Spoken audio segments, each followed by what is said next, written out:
नमस्कार दोस्तों, दिश एकेडमी में आपका स्वागत है। आज हम देखेंगे छत्तीसगढ़ करंट अफेयर का आगे के जो भी करंट हमारे लिए पास अवेलेबल हैं। ठीक, उसके पहले ये जो आप स्क्रीन में देख रहे हैं ये हमारे इंस्टीट्यूट द्वारा शुरू किए गए कुछ प्रोग्राम हैं। अगर आपको आपके काम के या आपको ऐसा लग रहा है कि ये आपके लिए बेनिफिशियल है तो आप इसको शीघ्र से शीघ्र ज्वाइन करें, क्योंकि ये बहुत लिमिटेड पीरियड के लिए इस प्राइस पे अवेलेबल है। जल्दी इसकी प्राइस चेंज हो जाएगी। चलिए, तो हम देखेंगे छत्तीसगढ़ करंट अफेयर 20 से 27 जून का। ठीक, देखिए पहली जो न्यूज़ है वो है कि छत्तीसगढ़ के राजभवन में मनाया गया है राज्य स्थापना दिवस, पश्चिम बंगाल का, गोवा का और तेलंगाना का। तो आखिर क्यों मनाएं, है ना। देखिए हमारे भारत में एक कार्यक्रम चल रहा है, एक भारत श्रेष्ठ भारत। इसका उद्देश्य क्या है ये हमें समझना चाहिए कि भारत में कई राज्य हैं, सबकी जो सांस्कृतिक विविधता है अलग अलग है। हर राज्य एक दूसरे से भिन्न है, वहाँ के लोगों की जो संस्कृति है वह एक दूसरे से अलग है। तो हम अनेकता में एकता स्थापित कर सके, इसलिए हमने भारत सरकार ने यह कार्यक्रम चालू किया गया है ताकि एक दूसरे प्रदेश के लोग एक दूसरे की संस्कृति को समझे, जाने, अपनत्व की भावना जो है वह लोगों के मध्य में पनपे। ठीक, देखिए छत्तीसगढ़ के पर्यटन विभाग द्वारा एक कार्यक्रम आयोजित किया गया है, देखो बस्तर। ये सीजन 2 है, बस्तर ऑन बाइक। 18 से 20 जून 2023 के मध्य ये कार्यक्रम किया गया है। ठीक, इसमें लगभग 60 राइडर्स ने क्या किया है, भाग लिया है और बस्तर की सुंदरता को दिखाने का प्रयास किया है वीडियो फोटोज़ के माध्यम से। इससे क्या होगा, इससे होगा ये कि जो बस्तर की खूबसूरती है वह देश विदेश में फैलेगी, लोग बस्तर को जानेंगे और टूरिस्ट को बढ़ावा मिलेगा। ठीक, देखिए ये कार्यक्रम 18 जून को दंतेश्वरी मंदिर से शुरू हुआ था और ये ख़त्म होगा चित्रकोट पे। तो आपको ध्यान रखना है शुरू कहाँ से हुआ, दंतेश्वरी मंदिर से, ख़त्म कहाँ होगा, चित्रकोट पे ख़त्म होगा। ठीक, कब से कब हुआ, 18 से 20 जून हुआ। कितने राइडर्स शामिल हुए, 60 राइडर्स शामिल हुए। हाल ही में रा के नई चीफ की नियुक्ति हुई है श्री रवि सिन्हा जी की। हमारे मुख्यमंत्री जी ने भी उन्हें बधाइयाँ दी हैं। देखिए रवि सिन्हा जी इसलिए थोड़ा सा इम्पोर्टेंट हो जाते हैं क्योंकि वह छत्तीसगढ़ कैडर के IPS अधिकारी थे। ठीक, तो आपको ध्यान रखना है क्योंकि क्वेश्चन पूछेगा ऐसा इसमें कि हाल ही में छत्तीसगढ़ कैडर के IPS अधिकारी जो रा के क्या बन गए हैं, चीफ बन गए हैं। तो आपको ध्यान रखना है कौन है, श्री रवि सिन्हा जी। देखिए 20 जून 2023 को हमारे स्वास्थ्य मंत्री द्वारा निश्चय मित्र को क्या किया गया है, सम्मानित किया गया है। ठीक,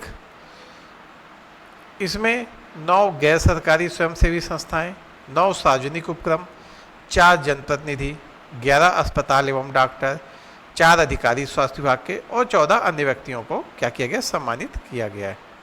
तो ये आपको थोड़ा सा ध्यान रखना है। इतनी ज़्यादा डिटेल तो नहीं पूछेगा, फिर भी इसको थोड़ा सा एक रीडिंग मार के रखनी है आपको एग्ज़ाम के लिए। देखिए जिला प्रशासन और नव गुरुकुल संस्था द्वारा रायपुर में एक पहल इस तक चालू की गई है और ये पहल है 10वीं पास युवकों के लिए ऐसी प्रशिक्षण की बंदोबस्त करना कि वो सॉफ्टवेयर इंजीनियर की जॉब प्राप्त कर सके। इसके लिए 21 से 23 जून के मध्य आमापारा के स्कूल में क्या होगी, स्क्रीनिंग होगी और जो बच्चियां वहां पे सेलेक्ट होती हैं उनको 18 महीने का निःशुल्क आवासीय प्रशिक्षण दिया जाएगा और फिर वह जो आपके सॉफ्टवेयर कंपनियां वहां पे काम करने के योग्य बन जाएगी। ठीक, तो अगर आप महिला हैं और 10वीं के बाद आप आगे पढ़ना नहीं चाहते, आप जॉब करना चाहते हैं, तो आपके लिए एक अच्छा ऑप्शन था कि आप 21 और 23 जून वाले इस सीज़न को क्या करते, ज्वाइन करते। चलिए, राज्य शासन के द्वारा 4 आत्मानंद अंग्रेजी महाविद्यालयों को स्थापना की मंजूरी दी गई है। देखिए आत्मानंद स्कूल तो चल ही रहे थे, अब आत्मानंद कॉलेज की भी स्थापना की मंजूरी दी गई है। ठीक, यह पूर्णतः कैसा होगा, इंग्लिश मीडियम होगा। और ऐसे 4 कॉलेज कौन से हैं, यह बहुत इंपॉर्टेंट न्यूज़ है। तो पहला है आपका स्वामी आत्मानंद शासकीय अंग्रेजी आध्यम आदर्श महाविद्यालय कोरबा, फिर है आपका आदर्श महाविद्यालय रायगढ़ का, बिलासपुर का और महासमुंद का। क्वेश्चन पूछ सकता है कि कहाँ कहाँ पे कॉलेज खोले जा रहे हैं। ठीक, तो आपको इन चारों जिलों का नाम याद होना चाहिए, कोरबा, रायगढ़, बिलासपुर और महासमुंद। और इन 4 कॉलेज को खोलने से लगभग 132 पद सृजित हुए हैं, जिसमें प्रिंसिपल से लेके आपके प्यून तक के पद शामिल हैं। देखिए 21 जून को मनाया जाता है अंतर्राष्ट्रीय योग दिवस। अंतर्राष्ट्रीय योग दिवस की थीम है वासुदेव कुटुंबकम के लिए योग। छत्तीसगढ़ में भी मनाया गया। छत्तीसगढ़ में यह हर घर आंगन योग के संदेश को लेके मनाया गया है। तो आपको ये दोनों ही टैगलाइन याद रखना है, हर घर आंगन योग और वासुदेव कुटुंबकम के लिए योग। ठीक, देखिए छत्तीसगढ़ राज्य सूचना आयोग की एक नवीन पहल चालू की गई है 21 जून से। ट्रायल बेस पे इसकी शुरुआत की गई है। जो सूचना आयुक्त थे मनोज त्रिवेदी द्वारा इसका ट्रायल किया गया। इसमें क्या था कि देखिए प्रथम अपील होती है, फिर द्वितीय अपील होती है। तो द्वितीय अपील के समय अपरियादी को क्या है, आपको आयोग जाने की आवश्यकता नहीं होगी, वह ऑनलाइन जो भी पेशी की कार्यवाही है उसमें भाग ले सकता है। तो इस चीज़ को थोड़ा सा ध्यान रखना है। ठीक, चलिए आगे देखते हैं। देखिए आपका उत्तर प्रदेश में कार्यक्रम चल रहा था अंतर्राष्ट्रीय कला प्रदर्शनी एवं प्रतियोगिता। इसमें छत्तीसगढ़ के एक आपके दिव्यांग छात्र हैं, श्रवण बाधित छात्र हैं राकेश कुमार साहू। इनको चित्रकला में स्पेशल पुरस्कार मिला। देखिए टोटल देश विदेश के 7 कलाकारों को पुरस्कार दिया गया है और 2 स्पेशल पुरस्कार दिए गए हैं। ये जो 2 स्पेशल पुरस्कार दिए गए हैं उसमें एक छत्तीसगढ़ के आपके राकेश कुमार साहू जी को मिला है। इनका नाम आपको थोड़ा सा ध्यान रखना है। देखिए खनिज विभाग की एक न्यूज़ आई है। ठीक, वर्ष 22-23 में 12,941 रुपये का खनिज राजस्व प्राप्त हुआ है, जो रिकॉर्ड है। ठीक, इसके पहले 21-22 की तुलना में यह लगभग 636 करोड़ रुपए ज़्यादा है। कितना ज़्यादा है? 636 करोड़ रुपए यह ज़्यादा है। और इसी के साथ आपको ध्यान रखना है कि देश में पहली बार ई नीलामी से आवंटित किए गए निकिल और क्रोमियम के जो 2 ब्लॉक हैं वो भी छत्तीसगढ़ में हैं। वह 2 ब्लॉक कौन से हैं? वह 2 ब्लॉक हैं महासमुंद जिला के हैं, केलवार डबरी और भालूकोना। ठीक, ये दोनों नाम बहुत इंपॉर्टेंट हो जाते हैं आगे आने वाले किसी भी एग्जाम के लिए। तो केलवार डबरी और भालूकोना कौन से खदान है? निकिल और क्रोमियम के खदान है। यह आगे पूछ सकता है कि छत्तीसगढ़ में निकिल और क्रोमियम पाया जाता है। ठीक, या भारत में पहली बार निकिल और क्रोमियम की जो खदानों का आवंटन किया गया उनके नाम है केलवार डबरी भालूकोना कहाँ स्थित है। तो इसको घुमा घुमा के पूछ सकता है। तो इसको आपको बहुत अच्छे से ध्यान रखना है। ठीक, ठीक है। पिछली बार छत्तीसगढ़ ओलंपिक हुआ था, सब सुने थे, 14 खेल हुए थे उसमें। इस बार भी होगा और इस बार इसका आयोजन किया जा रहा है 17 जुलाई को हरेली त्यौहार से। ठीक, तो इस डेट को याद रखना है। ठीक, इस त्यौहार को याद रखना है। और हरेली त्यौहार मनाया कब जाता है ये भी आपको ध्यान रखना है। ठीक, तो तीनों चीज़ों को मैच करके पूछ सकता है, सामान्य वर्ग से कह सकता है, या पूछ सकता है कि इस बार छत्तीसगढ़िया ओलंपिक 17 जुलाई को हरेली त्यौहार पूर्णिमा से मनाया गया। ठीक, तो ऐसा कंफ्यूज कर सकता है। इसलिए आपको सारी चीज़ें ध्यान रखना है कि हरेली त्यौहार अमावस्या के दिन आता है, इस बार 17 जुलाई को आ रहा है। तो ये सारी चीज़ें आपको ध्यान रखनी है।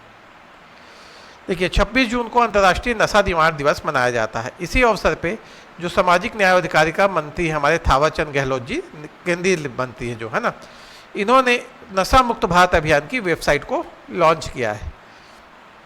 देखिए नशा मुक्त भारत अभियान भारत सरकार द्वारा लॉन्च किया गया था 15 अगस्त 2020 को।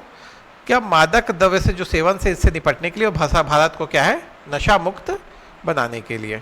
ठीक, और 272 जिलों में इसकी शुरुआत की गई थी। देखिए हाल ही में एक ठो न्यूज़ आई है कि गौमूत्र खरीदी में रायगढ़ जिला लगातार राज्य में शीर्ष पे बना हुआ है। एक बहुत इंपॉर्टेंट तो न्यूज़ नहीं है क्योंकि बहुत आंकड़े नहीं दिए गए हैं, लेकिन कुछ एक आंकड़ा है कि 18,394 लीटर गौमूत्र की खरीदी हुई है। और अभी तक क्या जो रिकॉर्ड रहा है उसमें जो रायगढ़ जिला है वो टॉप पे है। अगर आपका कोई करेंटली एग्ज़ाम अभी आता है तो आपके लिए यह न्यूज़ थोड़ी इंपॉर्टेंट हो जाती है। देखिए मुख्यमंत्री जी द्वारा 25 जून को बस्तर गोचा महापर्व में शिरकत किया जाएगा या उसमें शामिल होंगे वो। देखिए जो गोचा पर्व है यह आषाढ़ माह में मनाया जाता है और 360 घर आरण्यक ब्राह्मण समाज द्वारा ये लगभग 616 वर्षों से मनाया जा रहा है। इसका प्रारंभ हुआ था 4 जून को चंदन जात्रा से। चंदन जात्रा को देव स्नान पूर्णिमा भी कहते हैं। तो 4 जून से हुआ था, यह 28 जून तक आयोजित होगा। इस त्यौहार में एक खास प्रकार का उपकरण है जिसे बोलते हैं तुपकी। जो आप ये विशेष यंत्र है जो तुपकी है ना, ये जो तुपकी विशेष यंत्र है, ये देखिए बांस का बना होता है, अंदर से पोला होता है। जैसे हमने हवा भरने वाला पंप देखा है ना साइकिल में, कुछ वैसी संरचना रहती है, या जिससे हम होली में पिचकारी खेलते हैं ना, खींचने वाली पीछे से। तो ऐसे ही इसमें पीछे से एक पिस्टन रहता है, उसे खींचा जाता है, आगे से ये गोली को डाला जाता है और वापस जब इसको प्रेस करते हैं तो एयर प्रेशर से गोली तेज आवाज़ के साथ बाहर निकलती है, जिसको बोला जाता है तुपकी। तो इसको हमको ध्यान रखना है। देखिए छत्तीसगढ़ के पहले रॉक गार्डन का शुभारंभ किया गया 25 जून को, ठीक, हमारे मुख्यमंत्री जी द्वारा। ये है रामाराम में स्थित। रामाराम आपको पता है कि जो हमारा राम वनगमन पथ है उसका भी ये हिस्सा है, ठीक। इस रॉक गार्डन में ध्यान ये रखना है कि इस रॉक गार्डन में ना एक गुफा है जो काफ़ी विशिष्ट है, जहाँ पे राम की जो जीवन है उसको चित्रित किया गया है। तो ये अपने आप में एक अच्छी न्यूज़ है, मतलब अपने आप में ये बहुत महत्वपूर्ण न्यूज़ है कि छत्तीसगढ़ का पहला रॉक गार्डन बना आपके सुकमा के रामाराम में, चिटमिटिन माता मंदिर का जो प्रांगण है वहीं पे, ठीक। तो इस चीज़ को आपको ध्यान रखना है। देखिए पिछले साल बालवाड़ी योजना शुरू की गई थी, जो राष्ट्रीय शिक्षा नीति है उसके अनुरूप थी यह, ठीक। 5173 बालवाड़ियाँ खोली गई थी। इस साल इसको बढ़ाया गया है और दूसरे चरण में 4318 बालवाड़ियाँ खोली गई हैं। तो इस चीज़ को भी आपको याद रखना है। दोनों चरणों के आंकड़े बहुत इंपॉर्टेंट है, दोनों को ध्यान देना है। दुर्ग भिलाई में एक बांध है ठगड़ा बांध, इसको टूरिस्ट स्पॉट के रूप में डेवलप किया जा रहा है। तो इसमें इंपॉर्टेंट यही है कि आपको लोकेशन याद होनी चाहिए कि ठगड़ा बांध कहाँ पे स्थित है, ठीक। देखिए छत्तीसगढ़ स्कूल शिक्षा विभाग को स्कूल की शिक्षा, मतलब छत्तीसगढ़ सरकार को स्कूल शिक्षा की गुणवत्ता बढ़ाने के लिए, उन्नयन करने के लिए वर्ल्ड बैंक ने 2460 करोड़ रुपए की राशि की क्या दी है, मंजूरी दी है, ठीक। इससे लगभग 40 लाख गरीब छात्र क्या होंगे, लाभान्वित होंगे, क्योंकि इसके से करीब 600 मॉडल स्कूल को क्या किया जाएगा, विकसित किया जाएगा, उनके संचालन में मदद मिलेगी, ठीक। तो इस न्यूज़ को थोड़ा सा इंपॉर्टेंट है। जो आंकड़ा है 2460 करोड़ का, यह इंपॉर्टेंट है, पूछ सकता है कि हाल ही में शिक्षा विभाग के प्रोग्राम के लिए छत्तीसगढ़ सरकार को वर्ल्ड बैंक ने कितनी मदद की। तो इस चीज़ को थोड़ा सा आपको ध्यान रखना है, ठीक। आपको पता है गोधन न्याय योजना, ठीक, छत्तीसगढ़ सरकार गोबर ले रही है, खरीद रही है ना। तो छत्तीसगढ़ सरकार ने सोचा कि इसकी एक रैंकिंग जारी की जाए ताकि जिलों के मध्य क्या है, प्रतिस्पर्धी माहौल भी बन सके और ये भी पता चल सके कि इस कार्यक्रम पे कौन सा जिला ज़्यादा अच्छा परफॉर्म कर रहा है। तो छत्तीसगढ़ कृषि विभाग ने एक रैंकिंग जारी की और इस रैंकिंग में बिलासपुर पहले स्थान पे और खैरागढ़ छुईखदान किसमें, दूसरे स्थान पे है। तो ये दोनों की रैंकिंग ध्यान रखिएगा आप लोग, ठीक है। आज का तो हमारा छत्तीसगढ़ कार्यक्रम यहाँ समाप्त होता है। अगले लेक्चर में, अगले वीडियो में आपसे फिर मिलेंगे, ठीक। और अगर हमारा आपका वीडियो आपको पसंद आ रहा है तो आप इसे शेयर कीजिए, सब्सक्राइब कीजिए। और जो मैंने आपको स्टार्टिंग के समय बताया था, अगर आपको उस प्रोग्राम में अच्छे लग रहे हैं, वो प्रोग्राम अच्छे लग रहे हैं, तो आप हमसे संपर्क कीजिए और उसकी डिटेल आप कॉन्टैक्ट नंबर पे पा सकते हैं। चलिए आज के लिए इतना ही, धन्यवाद।